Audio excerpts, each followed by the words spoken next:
Bonjour à tous et bienvenue sur d'ici Télé pour cette émission La Ruée d'ici. Alors on a fait Gap, on a fait Briançon, on est à présent à Guillestre. Donc je vous rappelle un petit peu le principe de cette émission, c'est qu'on va sillonner donc les villes, les communes, les villages du département pour essayer d'en connaître un petit peu mieux l'histoire via le nom des rues. Alors Guillestre a une ville historique quand même avec une grande histoire. Louis Albrand, donc on va être avec vous tout au long de cette émission. Vous êtes, on vous présente comme historien, c'est ça ? Historiographe local, historien amateur, Ouais. ce n'est pas mon métier. Mais en tout cas, on a la chance de vous voir régulièrement sur d'ici Télé pour nous raconter un petit peu l'histoire des Hautes-Alpes. Donc on va essayer de découvrir un petit peu l'histoire de Guillestre aujourd'hui. Est-ce qu'on peut résumer un petit peu, peut-être par une phrase, un mot, l'historique de Guillestre assez rapidement ? Oui, donc j'aime mon pays, j'aime l'histoire de ce pays. Donc Guillestre est une ville très ancienne qui a été fondée par les Romains, Guillestra, à côté du Guil. La ville de Rama, qui est près de la roche de Rame, a été détruite par une grande inondation. Et donc les rescapés de Rama sont venus ici fonder Guillestre. Donc tout a commencé ici, sur cette place centrale.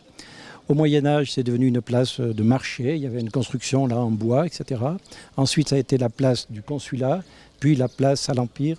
C'est devenu la place du général Albert, dont on parlera, qui était un grand général d'Empire. Comment elle s'appelle cette place-là, Guillestre ? Aujourd'hui, elle s'appelle la place Albert. La place Albert. La place Albert, oui. Alors, moi j'ai vu, puisque je suis pratiquement né ici, j'ai vu l'évolution, j'ai connu la pharmacie Jourdan, j'ai connu le marchand de vin Albert, j'ai connu le quincaillier Favier, qui était une véritable...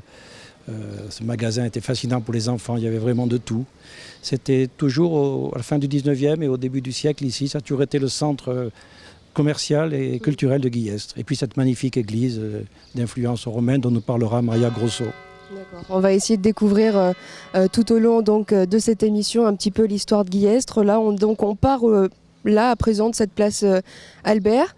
C'est le centre, on va dire, de Guillestre avec donc le central qui porte bien le nom et qui définit bien cette place. Absolument, c'est le lieu où ont lieu les festivités, les bals, la musique, l'été, toute l'année. C'est le lieu récréatif et commercial de Guillestre. Bon allez, on y va, on va découvrir. Allez, c'est parti.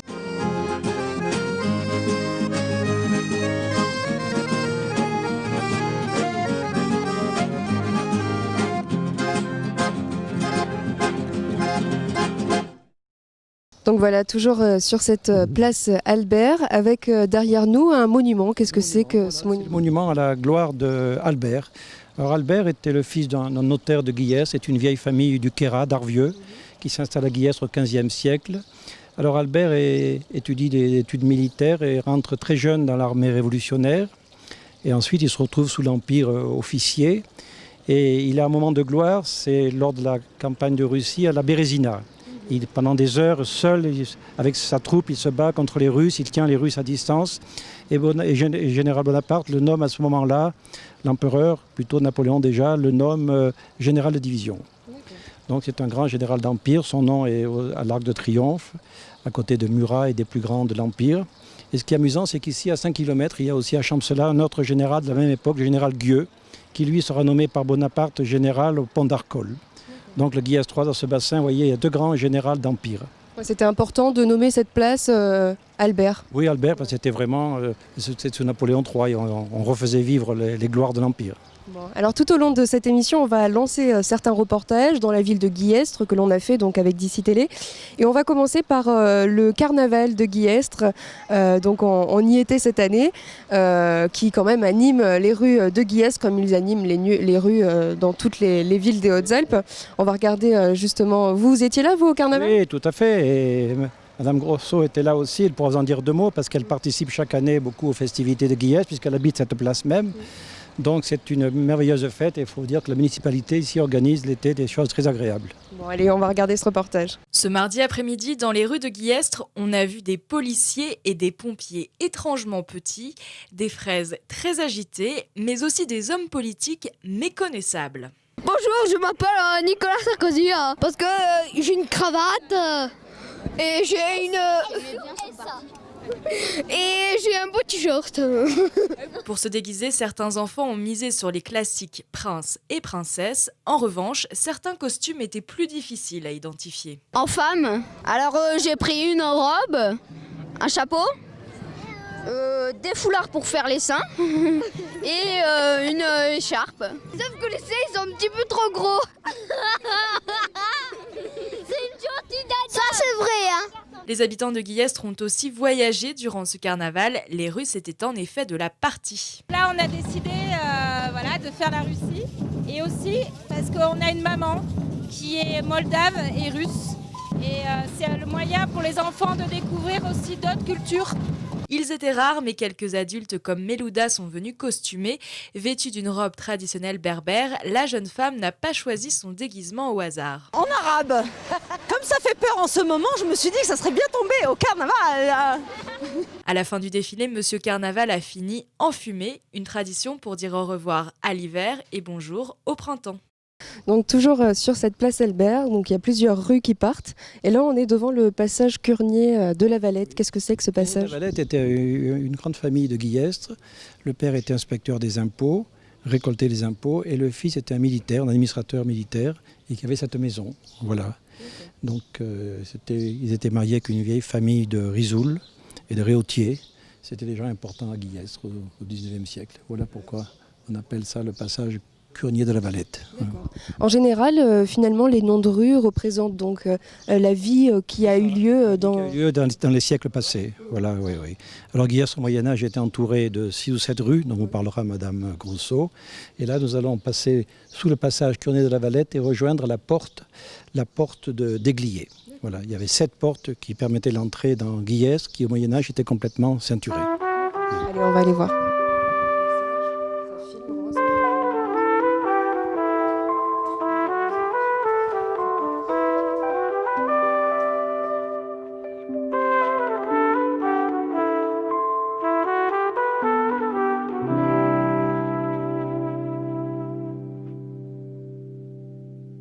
Bon, on est passé par ce petit passage, on a monté quelques escaliers et enfin on arrive ici. Donc, La tour d'Églier, et là nous sommes devant le monument du général Guillaume. La famille Guillaume est une très ancienne famille de Guillestre. Le père qui habitait cette maison-là était médecin, Julien Guillaume. Il a été maire de Guillestre, il a fait beaucoup de choses. Et le fils a fait Saint-Cyr et en 14 il a été fait prisonnier. Et pendant sa prison, il a appris l'arabe et le russe. Ça lui a beaucoup servi quand ensuite il a été pendant 20 ans militaire au Maroc, où il a fini résident général.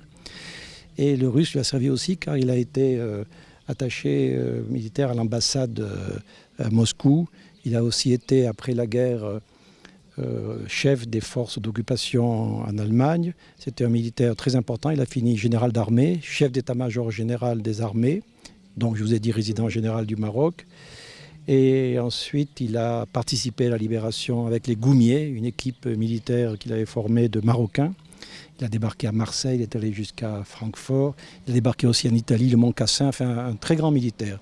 Il a pris sa retraite en 71 à 73. Il est devenu maire de Guillestre, où il a fait ses réalisations, la mairie, les impôts. Il a beaucoup modernisé Guillestre. Et aujourd'hui, une maison pour personnes âgées, la résidence pour personnes âgées Augustin Guillaume, porte son nom. il était maire de Guillestre jusqu'en... En 73. 73, oui, oui. Voilà. Voilà le général Guillaume, un très grand militaire, très important, qui était un homme très, très affable, très estimé des populations. D'accord. Bon, on va continuer de faire un petit peu notre tour. On va lancer un... Guillestre célèbres qui ont laissé un nom à une rue. Leur nom à une rue, c'est ça. Ouais. Parce que finalement, ils sont bien présents et puis on voit donc leur nom illustrer toutes les personnes qui ont œuvré donc, dans la vie de Guillestre, Voilà, ce sont à la à fois son développement. des personnages historiques, mais qui pour moi, qui suis plus très jeune, sont des personnages que j'ai bien connus. Au collège, à Deux Pas, le général Guillaume remettait chaque année les prix d'excellence. Vous voyez, c'était des gens que j'ai connus qui ont participé à la... Maintenant, nous allons parler d'autres Guillestrins célèbres. Alors, entre-temps, on va lancer un petit reportage. Je crois que Guillestre, il y a une sorte de faille qui passe sous une faille sismique qui passe sous les Hautes-Alpes et il y a souvent des petits tremblements de terre. Oui, tout à fait. Alors, on en a eu un, je crois que c'était en 2015-2014, si je ne me trompe. Enfin, c'était pas cette année en tout cas. 3,6 sur l'échelle de Richter. Oui, oui, tout à fait. Ça fait partie de l'arc méditerranéen. Vous l'aviez senti Mais ou pas on l'avait senti, Ouais, tout à c'est fait. Oui, on avait senti les meubles bouger, et la vaisselle un peu cassée dans les placards. Ah Voilà. ouais, quand même. Bon, on avait fait un reportage justement. DC Télé était venu à Guillestre à cette occasion. Regardez. Tremblement de terre ce jeudi entre Guillestre et Seilhac dans le Guillestre 3. Un tremblement de terre de 3,6 sur l'échelle de Richter à 13h44. Il ne s'agit pas d'une réplique du séisme ubaïen du 7 avril dernier. Il s'inscrit dans le schéma d'un essaim sismique. Bertrand Potin, doctorant à Sismalpe Grenoble.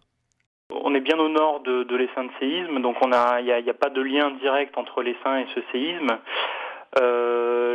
Effectivement, donc c'est un séisme de magnitude entre 3,7 et 3,8, ça reste à déterminer. Bon, c'est une sismicité qui est forte en fait pour toute la région des Alpes. Des séismes d'une telle magnitude, en général, on en a quelques-uns chaque année. Mais c'est quelque chose qui arrive tout le temps dans les Alpes. C'est pas à exclure, bien sûr. Ça s'est déjà produit, donc ça peut se reproduire. Après, on n'a aucun moyen de le prédire, si vous voulez.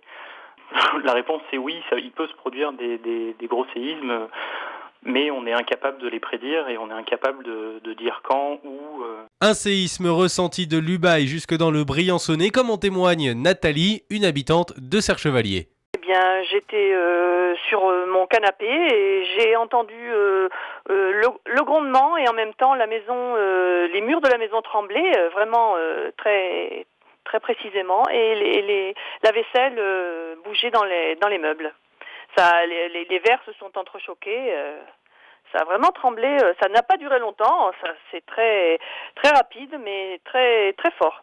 Oui, c'est comme un grondement sourd. C'est spécial. C'est bon. Maintenant, moi, je suis habituée. J'ai vécu aux Antilles et les tremblements de terre, j'étais inhabituée. Donc, je le ressens tout de suite. Je sais que c'est un tremblement de terre pour y avoir déjà été confrontée. Au pied de Guillestre, à Réautier, près de l'épicentre, le séisme a fait peur. Marie, employée à la mairie de Réautier au moment du tremblement. C'était impressionnant, c'était un grand bruit sourd et puis les murs ont tremblé, les fenêtres ont tremblé, j'avais la fenêtre ouverte, ça a tremblé, j'étais prête à partir parce que j'ai eu peur, puis hop, le moment où je me suis levée pour sortir, ça a été terminé, ça a été très court mais très impressionnant. Oh, quelques secondes, oui, tout à fait. Aucun dégât, non, pas de dégâts.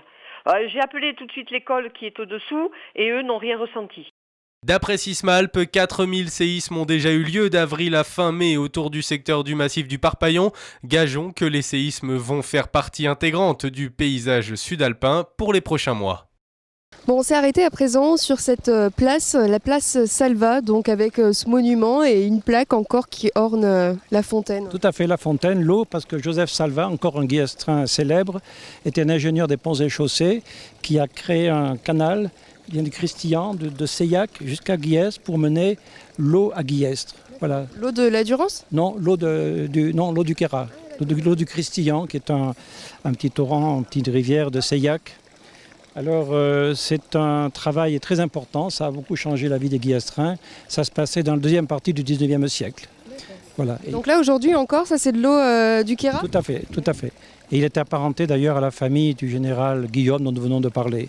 Donc Salva, une des gloires de Guillestre. Voilà. Et encore une place vivante, on va dire, avec plusieurs restaurants, des bars, beaucoup de fêtes l'été, l'office du tourisme qui est derrière nous. Voilà, le Guillestre, le cœur de Guillestre. Allez, on continue, c'est parti.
Bon voilà, on continue notre petit tour de Guillestre. Maria, vous nous avez rejoint, vous écrivez un livre en ce moment sur Guillestre, mais vous êtes vénitienne à la base, vous vous êtes passionnée pour cette ville? Je suis passionnée surtout pour les Hautes-Alpes et notamment pour Guillestre, que j'ai découvert comme un petit trésor mal connu, hein, parce que les touristes, ils passent, ils vont vers les stations de ski et ils oublient vraiment de regarder dans les coins la beauté de cette ville qui est en train d'être restaurée et reprendra son splendeur ancien. Oui, c'est ça, parce que justement, on est dans une rue, donc la rue Maurice Petch, qui a été complètement rénovée. Il y a de ça, c'était 2015, c'est ça, 2016 oui, ça vient d'être fini, on va dire. Oui. Alors Maurice Petch était un enfant de la haute bourgeoisie industrielle parisienne qui était un juriste de formation, qui a participé d'ailleurs aux réunions sur les dommages de guerre. Il s'est présenté très jeune au Conseil général de Guillestre, à 30 ans. Il a été élu, il est resté 20 ans conseiller général de cette ville. Ensuite, il a été député d'Hautes-Alpes, secrétaire d'État à la Finance et ministre des Finances.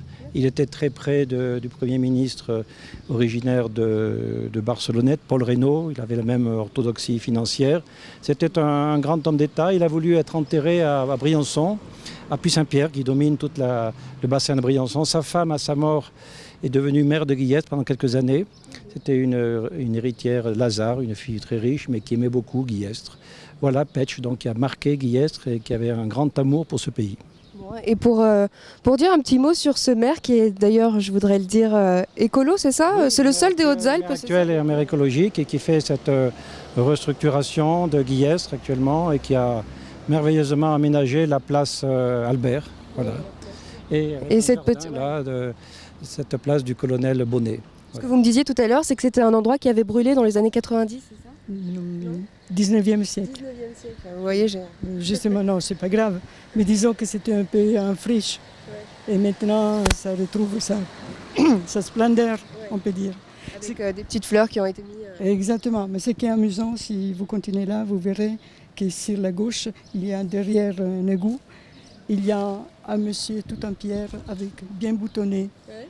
Et il y avait un couvent avant.